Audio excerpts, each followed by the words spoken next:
What would you do if the only thing your father left behind was a threadbare coat and a debt that could swallow the sky? If the land that held your entire life, every memory of your mother's garden, and every fence post your father drove into the hard dirt, was about to be signed away on a piece of paper in a warm office miles from your home? For Margaret Vale, this wasn't a question. It was the cold, hard morning of her 25th year in the Wyoming Territory.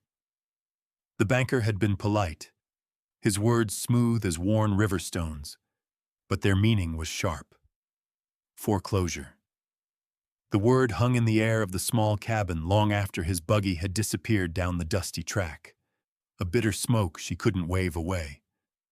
Her father, Thomas Vale, had been a quiet man, a man who spoke more to the seasons than to people, and he had died just as quietly, leaving behind a silence that was heavier than any noise. He'd also left behind the claim, a piece of earth he'd loved with a fierce, unspoken passion, and the loan he'd taken against it, a weight she now had to carry alone. What happened next wasn't a miracle, but something quieter, something sewn into the very fabric of her loss. The truth was waiting, not in a bank vault or a lawyer's letter, but in the lining of an old winter coat, a secret stitched with faded thread. Settle in, and let us know in the comments where you're watching from, as we follow a trail of memory and ink into the heart of a stolen valley. Margaret spent the next day in a fog of grim purpose, sorting through the few possessions her father had deemed worthy of keeping. His tools, worn to the shape of his hands. A small collection of books with cracked spines. A tin box holding her mother's locket. And in the corner, draped over a wooden chair, was his winter coat. It was a poor thing, made of heavy wool the color of dust, its elbows patched with leather and its collar frayed. It smelled of pine smoke, horse, and the cold, clean air of the high country. It was the last thing he had worn. She ran her hand over the rough fabric, a gesture of farewell, and felt the familiar ache in her chest. She had nothing. Less than nothing. The bank would take the land, the cabin, everything. She would be just another soul cast adrift in the vast, indifferent territory. Her fingers brushed against a stiff, awkward seam inside the lining, just below the collar. It was clumsy work, not her mother's neat, invisible stitches. It was her father's hand, she knew it instantly. A repair made in haste. Driven by a flicker of curiosity, a need to touch something he had touched, she found her mother's sewing kit. With a small, sharp blade, she carefully unpicked the thick, uneven threads. They came away slowly, reluctantly, as if guarding their secret. Beneath the wool, not a patch, but a small, flat packet wrapped in oiled canvas. Her fingers, numb with cold and apprehension, fumbled with the knot. Inside was a piece of parchment, folded into a tight square. It was brittle with age, and when she unfolded it, it crackled in protest. It was a map, or more precisely, half of one. The ink was faded to a soft brown, the lines drawn with a steady, deliberate hand. It showed the curve of a river she didn't recognize, the sharp angles of foothills, and a peculiar symbol, a circle with a cross inside it, drawn next to a formation of rocks labeled only the Sisters. There were no names, no directions, just the stark, silent language of the land. It was her father's drafting style, the same precise lettering she'd seen on his sketches of the cabin. But it made no sense. It was a fragment, a piece of a larger puzzle leading from nowhere to nothing. She held it up to the lantern light, her breath misting in the cold air. A fool's map, a child's drawing. It was worthless, just another piece of a life that had ended in failure. Another scrap of forgotten hope. She nearly crumpled it, nearly tossed it into the cold hearth to burn with the kindling. It was a reminder of all he had lost, of the dreams that had turned to dust in his hands. But something stayed her. A memory, thin as a ghost, of her father sitting at this very table, his head bent over a piece of parchment, a look of intense, quiet concentration on his face. He'd looked up and seen her watching, and a rare, sad smile had touched his lips before he'd quickly folded the paper away. He had been hiding it. He had sewn it into the coat he wore every day, keeping it close to his heart. It wasn't worthless to him, and so it couldn't be worthless to her. She folded the map carefully, the paper whispering against her fingers, and tucked it into the pocket of her dress. It was a sliver of a chance, a thread in a storm. It was all she had left. What was this map her father guarded so closely? Was it a path to a hidden treasure, or a map of a broken promise?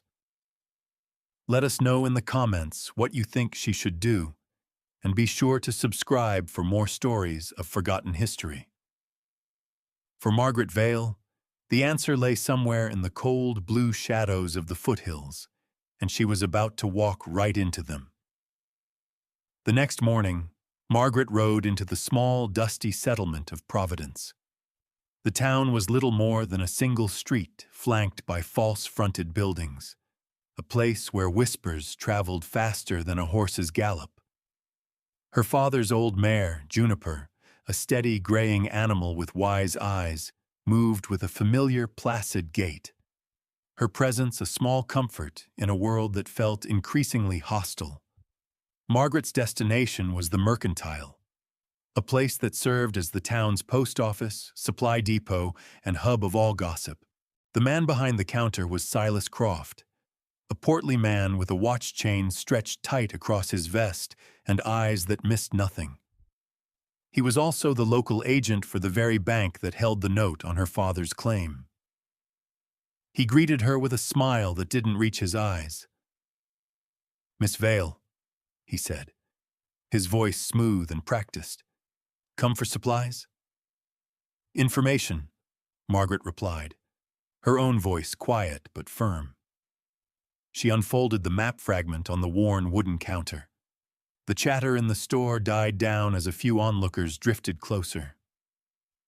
Croft picked up the parchment, holding it between his thumb and forefinger as if it were something distasteful. He squinted at it, then let out a short, dismissive laugh.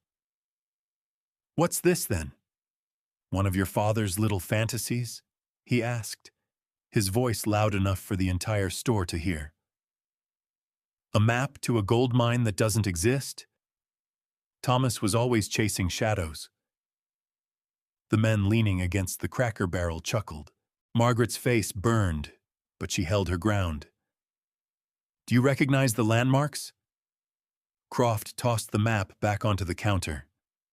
"It's nothing. A doodle. The sisters could be any of a dozen rock piles in those hills. You'd be wasting your time, girl. Better to spend it packing your things. The bank is patient, but not sentimental." His words were a clear threat, a public dismissal. He was branding her a fool, just as he had branded her father. As she turned to leave, her face set like stone. A hand gently touched her arm. It belonged to an old Shoshone woman who sometimes came to town to trade. Her face was a beautiful map of its own, etched with the lines of a long life. She was known only as Numa. Her dark eyes gazed not at Margaret, but at the parchment in her hand. "Some lines show where to go," the old woman said, her voice soft as dry leaves skittering on the wind. "Some show who to be." Then she turned and walked away, leaving Margaret standing in a pool of sudden silence. The cryptic words settled in Margaret's mind, meaningless and yet heavy with significance. She didn't understand, but she felt the weight of a choice. Croft's mockery had been meant to break her, to make her accept her fate. Instead, it had ignited a spark of her father's stubbornness. She would not be dismissed. She would not let his memory be a joke in this town. She walked out of the mercantile, the half-map clutched in her hand, the laughter of the men still ringing in her ears. She would follow this trail of ink and memory, not for gold, but for an answer. She owed her father that much. That afternoon, she packed a small canvas roll with what little she had, a tin of coffee, a side of bacon, a handful of hard biscuits, and her father's bedroll. She saddled Juniper, whose soft nuzzle against her shoulder felt like a vote of confidence. The decision was made. The world saw a worthless piece of paper. Numa saw a path of character. Margaret only knew it was the one road left for her to take. The journey began under a vast, empty sky the color of faded denim. Margaret rode east, away from the familiar dirt track to Providence, and into the rolling, sage-dusted foothills that climbed toward the distant, jagged peaks of the Wind River Range. The air grew thinner, cleaner. The silence was profound, broken only by the rhythmic creak of saddle leather and the steady plod of Juniper's hooves. The land was beautiful and brutal, a place that made a person feel small and temporary. For 2 days, she followed the faint lines of a game trail, her eyes scanning the horizon, comparing the shapes of the ridges and outcrops to the brown ink on the parchment. It was a frustrating, almost hopeless task. The map was an abstraction, the land an overwhelming reality of stone, scrub, and sky. Doubt, cold and sharp, began to creep in. Croft's mocking voice echoed in her mind. Chasing shadows. Was he right? Was she honoring her father? Or simply repeating his mistakes, following a phantom promise into the wilderness? She made camp the second evening in the shelter of a small bluff, the wind whispering through the tall pines. Juniper stood nearby, her head low, occasionally flicking an ear toward the deepening darkness. The horse was her only anchor, a living link to the man who had raised them both. Margaret built a small fire, the flames pushing back the immense loneliness of the landscape. She stared into the embers, the map spread on her knee. She remembered her father's hands, calloused and stained with dirt, yet so gentle when he'd tended to a sick animal or shown her how to read the stars. He wasn't a fool. He was a dreamer, perhaps, but not a fool. There was a logic to him, a quiet sense of order. The map had to have that same logic. The third day dawned cold and clear. Margaret pushed onward, a quiet determination having settled over her during the night. Around noon, she rounded a bend in a dry wash and saw it. 2 towering spires of granite, weathered by millennia of wind and ice, stood side by side against the sky. They were unmistakable. The sisters. A jolt went through her, a mixture of triumph and terror. The map was real. She dismounted, her legs unsteady, and walked toward the rock formation, Juniper following at a respectful distance. Up close, the rocks were immense, their surfaces a tapestry of lichen and shadow. The map showed the symbol, the circle with a cross, on the eastern face of the southern spire. She walked around it, her hand trailing against the cool, rough stone. There was nothing. No carving, no marking, just natural rock. The hope that had flared within her moments before guttered and died, leaving a cold ash of disappointment. It was a coincidence.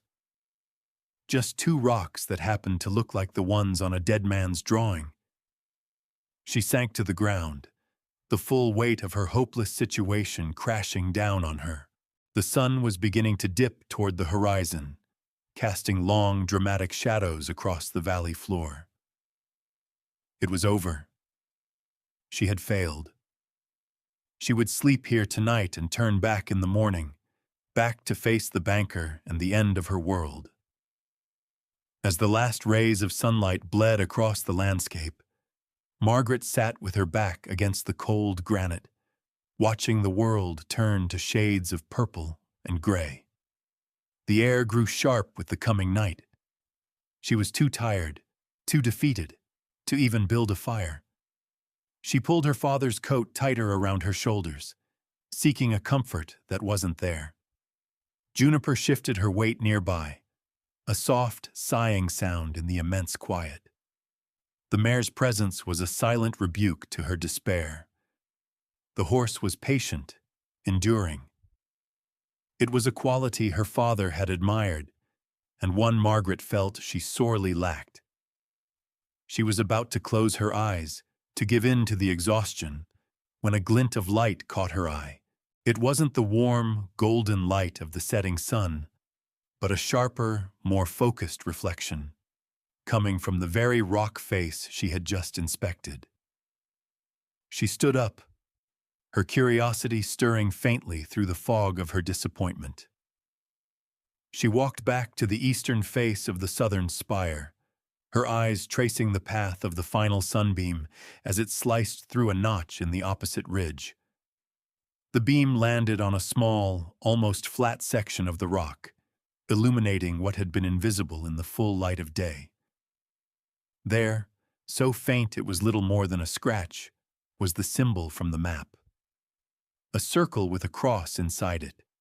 It wasn't carved deeply into the rock, but etched with a fine, precise tool, designed to be seen only at this exact time of day, perhaps on a certain day of the year. Her breath caught in her throat. This was no coincidence. It was intentional, a secret meant only for someone who knew how and when to look. A surveyor's mark. Her father had been a surveyor's assistant in his youth, before he'd staked his claim. He knew the trade. He knew how to read the land, not just for its surface features, but for its hidden lines, its secret geometry. A flood of memories returned. Her father teaching her how to use a compass, how to measure distance by her own stride, how to understand the subtle shifts in terrain. He wasn't mapping a treasure. He was mapping the land itself. The lines on the parchment weren't just drawings of a river and some hills. They were bearings, sight lines. The map wasn't a picture. It was a set of instructions. A profound shift occurred within her. She was no longer a grieving daughter chasing a ghost. She was an apprentice picking up her master's tools. The disappointment washed away, replaced by a surge of fierce, focused energy. She took out the map, her hands no longer trembling. The next line on the fragment pointed northwest from the sisters, toward a low saddle between two hills. She knew, with a certainty that settled deep in her bones, that if she walked that line, she would find another mark. The night was no longer a threat, but a pause, a time to rest before the real work began. The secret of the valley wasn't buried in the ground, it was written on it.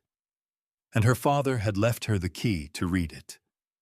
The next morning, Margaret began her work in earnest.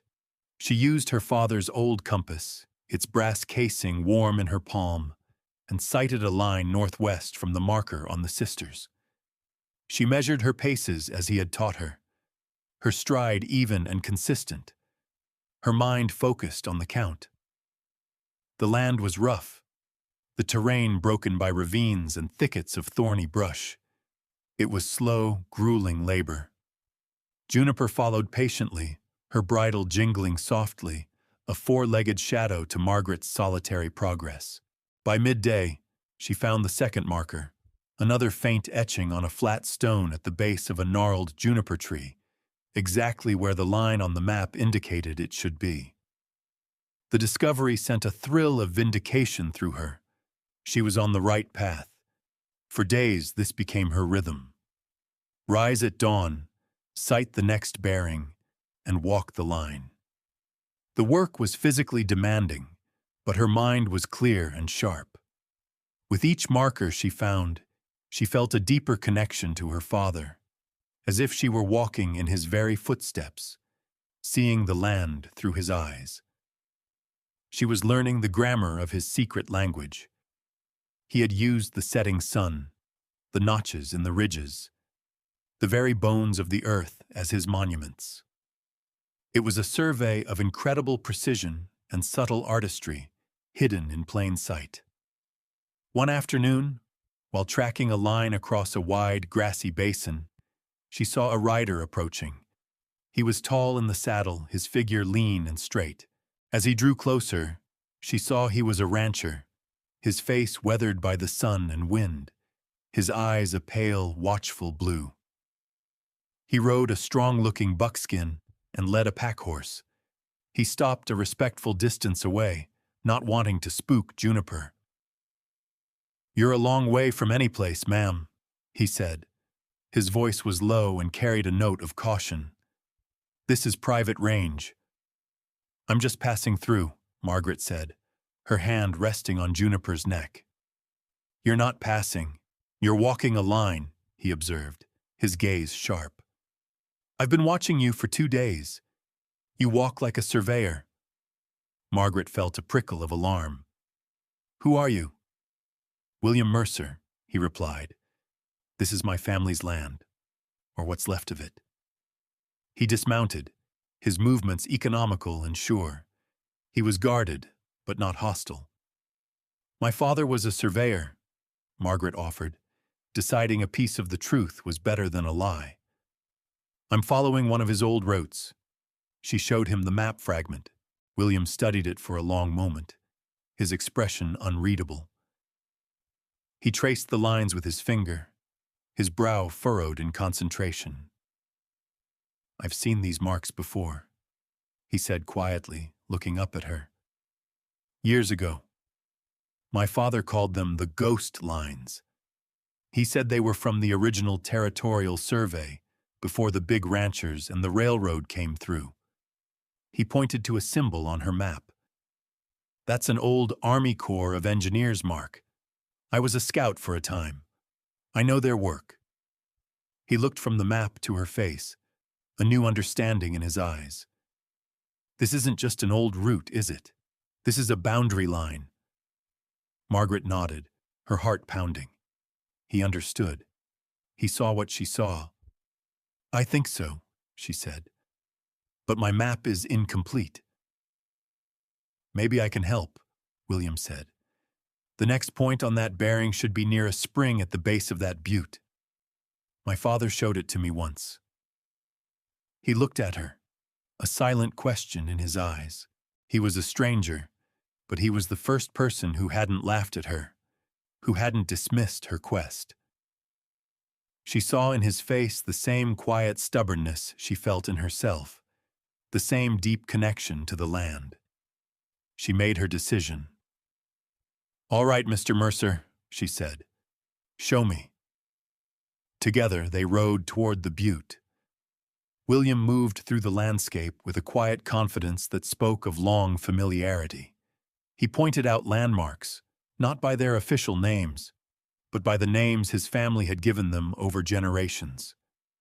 He spoke of his father, who had lost most of his original homestead in a series of legal disputes with powerful cattle barons, men who had arrived with lawyers and documents that superseded his family's older claims. The bank that held Margaret's note was a silent partner in many of those outfits. As he spoke, the pieces began to click into place in Margaret's mind. This wasn't just about her father's secret. It was about something much larger. They found the spring just as William had predicted, a trickle of clear, cold water emerging from a fissure in the rock. And there, on a stone half buried in the damp earth, was the next marker. From there, the trail led them higher into a grove of ancient, wind-twisted pines. The final mark on Margaret's fragment pointed to a spot in the center of the grove. There was no rock, no tree, just a patch of earth that seemed slightly sunken. "This is it," Margaret said, her voice barely a whisper. "This is the last point I have." William dismounted and began to probe the ground with the heel of his boot. "Feels hollow here," he muttered. He pulled a small spade from his pack horse and began to dig. The earth was soft and loamy. A few inches down, the spade hit something solid: wood. Working together, they cleared the dirt away, revealing the weathered gray planks of a small, collapsed roof. It was a line cabin, or what was left of one, a shelter for shepherds or trappers, long since abandoned and reclaimed by the earth. It had been deliberately buried. "Why would he lead me here?" Margaret wondered aloud. "He wasn't leading you to the cabin," William said, his eyes scanning the ruin. "He was leading you to what's inside it." Using the spade as a lever, they pried away the rotten timbers of the roof, revealing a small, dark space beneath. The air that rose from it was stale and smelled of dust and decay. Margaret lowered herself into the shallow pit. The floor was packed earth, save for one corner, where a single wide floorboard lay slightly askew. Her heart hammered against her ribs. She knelt and worked her fingers into the gap, pulling it up. Beneath it, nestled in the dry dirt, was a rectangular object wrapped in oilcloth. It was heavy, solid. William reached down and lifted it out into the sunlight. He carefully unwrapped the layers of stiff, cracking material. Inside was a leather-bound ledger, the kind used by surveyors and engineers. Its cover was stamped with the seal of the U.S. Territorial Survey. Tied to it with a piece of twine was another folded piece of parchment. Margaret took it with trembling hands. She unfolded it. It was the other half of the map. When she placed the two pieces together, they formed a complete whole, a perfect survey of the entire valley, from the river to the high peaks. And inside the ledger, on the first page, was her father's elegant script. "The true and original boundary survey of the Sweetwater Valley," it read. "Thomas Vale, Assistant Surveyor. Witnessed by Elias Mercer." William stared at the second name. Elias Mercer was my grandfather. They opened the book. The pages were filled with her father's meticulous notes, with dates, coordinates, and detailed sketches of the landscape. It was a complete record of the valley's original survey, conducted 20 years earlier, before the land rush, before the powerful interests arrived. But tucked into the back of the ledger was a series of letters, written in her father's hand to his partner, a man named Franklin Henderson. The letters spoke of their shared work, of their duty to draw honest lines. Then the tone changed. The later letters were desperate, pleading. Her father accused Henderson of colluding with land speculators, of creating a second, fraudulent set of maps and deeds. He wrote of threats made against his family, of being forced off his own claim and into silence. The final entry was dated just a year before his death. "Henderson has sold his soul," he wrote. "He has taken my map, the other half of our work, and used it to legitimize the theft. They have stolen this entire valley. I am hiding my record, my half of the truth. I pray one day someone finds it and can make the lines straight again." It was all there. The proof. Silas Croft's employers, the cattle barons, the bank, their legal titles were built on a foundation of forgery and betrayal. William's family hadn't just lost their land in a legal dispute. They had been systematically robbed, along with dozens of others. Margaret finally understood. Her father hadn't been chasing a shadow. He had been guarding a truth so dangerous it had cost him everything. He wasn't mapping a treasure of gold. He was mapping a legacy of justice, a promise to the land and its rightful people. He had sewn one half into his coat and buried the other, creating a puzzle only someone who knew his mind and his methods could ever hope to solve. The weight of the discovery settled on them both. It was a truth that could restore a community, but it was also a truth that powerful men would do anything to keep buried. As if on cue, the sky, which had been clear and blue, began to darken with an unnatural speed. A low moan of wind swept through the pines. A storm was coming, a fierce, early blizzard blowing down from the high peaks. They were exposed, isolated, and holding a book that could get them killed. The shelter of the ruined cabin was not enough. They needed to find better cover, and fast. The first snowflakes, hard and stinging, began to fall as they scrambled to pack their horses. The wind rose to a howl, and the world dissolved into a blinding chaos of white. They were trapped. The blizzard descended with a terrifying fury, wiping out the world in a swirling vortex of snow and wind. Visibility dropped to near zero. William, relying on instinct and a scout's knowledge of the terrain, led them down from the high grove toward a rocky overhang he knew of, a shallow cave that offered some protection from the storm's onslaught. They huddled in the back of the small shelter, the horses standing close for warmth, their coats already white with snow. The ledger, wrapped again in its oilcloth, was tucked safely in Margaret's saddlebag. The cold was a physical thing, a crushing weight that seeped into their bones. They shared the last of Margaret's coffee, sipping the hot, bitter liquid from a single tin cup, their hands shaking. The storm was their immediate crisis, a battle for survival against the elements. But as the hours passed, another threat emerged. Through a brief lull in the wind, they heard the faint sound of voices, men shouting to one another. Two riders appeared out of the white gloom, their figures hunched against the wind. They were Croft's men, sent from Providence to find her, to stop her. They hadn't seen the small cave yet, but they were close, their search pattern bringing them directly toward the overhang. William drew his pistol, his face grim. But before he could act, another sound cut through the storm's howl, a child's cry.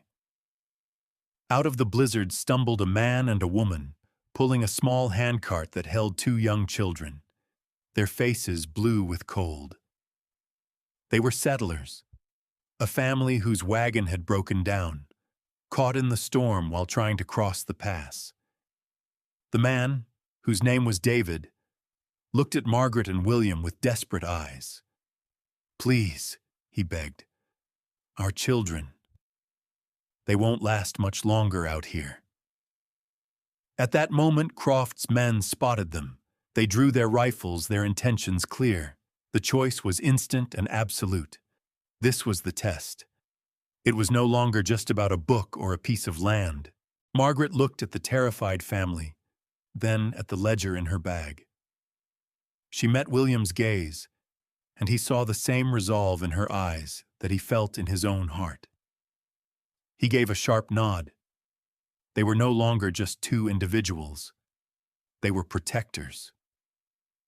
While William positioned himself at the mouth of the cave, laying down suppressing fire that sent Croft's men scrambling for cover, Margaret helped the family into the small shelter. She wrapped the children in her own bedroll, rubbing their frozen hands and feet. She gave the mother, Sarah, the last of their food. She acted with a calm, steady competence that surprised even herself. She was her father's daughter, a person who did what needed to be done. The standoff lasted for hours. The storm was their unlikely ally, its ferocity making a direct assault on the cave impossible. Croft's men were pinned down, unable to risk a charge in the deep, drifting snow. Eventually, as darkness fell and the blizzard reached its peak, they gave up, their shouted curses swallowed by the wind. They retreated, vowing to return. Inside the cave, the small group huddled together, sharing body heat against the brutal cold. David and Sarah, their children now sleeping fitfully, looked at Margaret with a gratitude that needed no words. She had chosen to shelter them, to risk everything for strangers. In that small, frozen cave, in the heart of a deadly storm, a new kind of community was forged, bound not by law or land, but by a shared act of courage and compassion. The blizzard had been a trial by fire, or rather, by ice.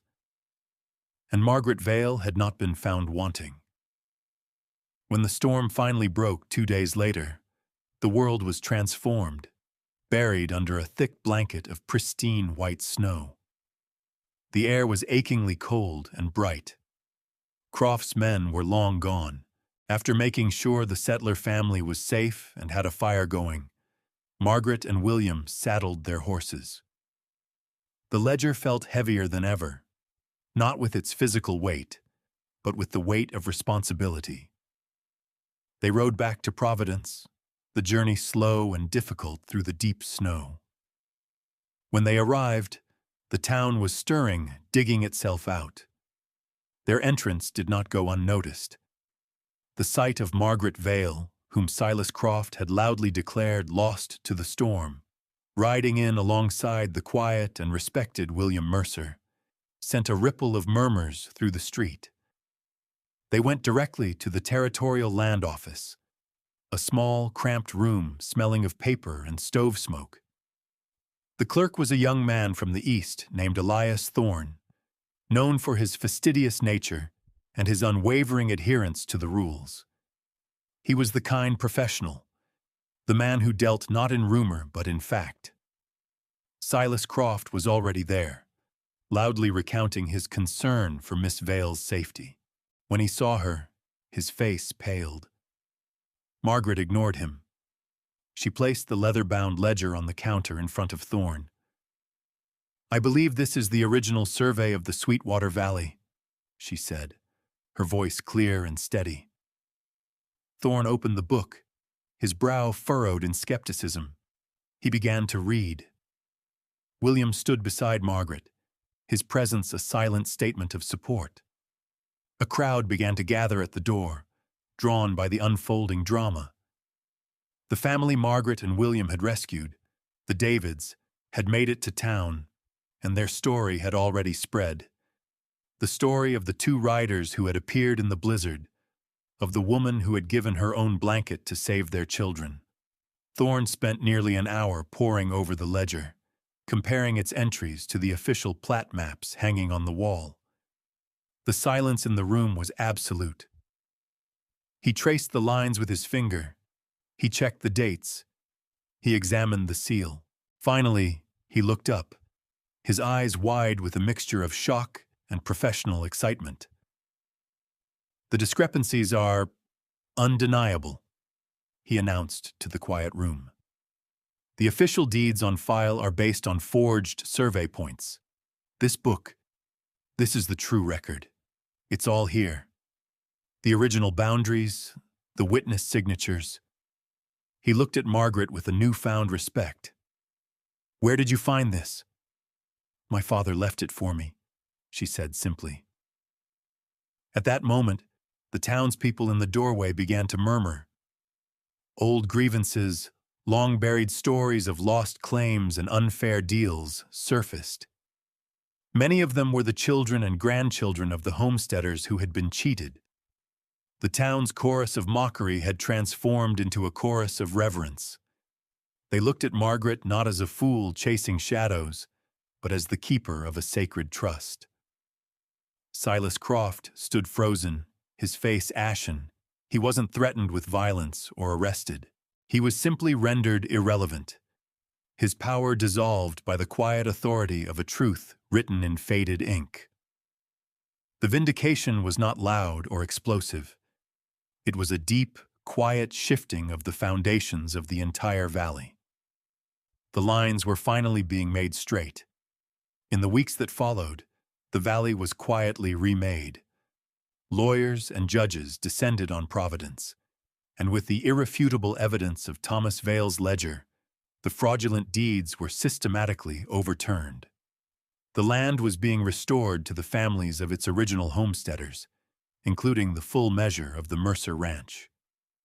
The balance of power had shifted, not through force, but through the patient, stubborn courage of one woman. Margaret's own claim was secured, the bank's foreclosure notice withdrawn and replaced with a letter of apology. The land was hers, free and clear, just as her father had always intended. One evening, as the sun set, casting a warm, golden light across the valley, Margaret stood on the small porch of her cabin. The air was cool and smelled of pine and damp earth. She had spent the day mending the very fence her father had built, her hands now calloused like his had been. William Mercer rode up, dismounting by the porch steps. He didn't come as a stranger anymore, but as a friend, a partner in the quiet revolution they had started. He handed her a small, freshly baked loaf of bread from his family's kitchen. They stood together in comfortable silence for a moment, watching the last light paint the distant peaks in hues of rose and violet. The world felt peaceful, settled. "The Davids are staying," William said. "They're taking up a claim down by the river, the one that was stolen from your father's friend." "Good," Margaret murmured. "This valley needs more families like them." "It needs more people like you," William corrected her gently. He looked out at the vast expanse of land, now breathing with a new sense of justice. "All this time," he said, his voice filled with a quiet wonder, "we thought your father was a failed prospector. We thought he was looking for gold." Margaret smiled, a slow, sad smile of deep understanding. She thought of the faded ink, the hidden markers, the coat that had held the key. She finally understood the full measure of the man he was and the legacy he had left her. It wasn't about wealth, or land, or even revenge. It was about the integrity of a line drawn in the dirt, the sanctity of a promise made between a man and the earth he worked. She looked at the horizon, at the land that was now truly hers, and gave voice to the story's moral, the quiet apotheosis of her long journey. "He wasn't mapping a treasure," she said. "He was mapping a promise. We want to thank you for joining us for this story to the very end. It's a reminder that sometimes the greatest inheritances aren't things we can hold, but truths we can live by." If you were moved by Margaret's journey, please consider liking this video and subscribing to our channel for more stories of the Forgotten West. We'll see you next time.